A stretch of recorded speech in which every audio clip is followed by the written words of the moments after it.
সরকার নির্বাচন চাচ্ছে না, তারা মূলত রাজনৈতিক দলগুলোকে সান্ত্বনার বাণী শোনাচ্ছে, এমন অভিযোগ করেছেন গণ অধিকার পরিষদের সাধারণ সম্পাদক রাশেদ খান।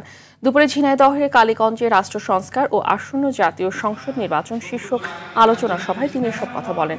এ সময় তিনি আরো বলেন, বর্তমান প্রশাসকের অধীনে কোনোভাবেই সুষ্ঠু নির্বাচন সম্ভব নয়।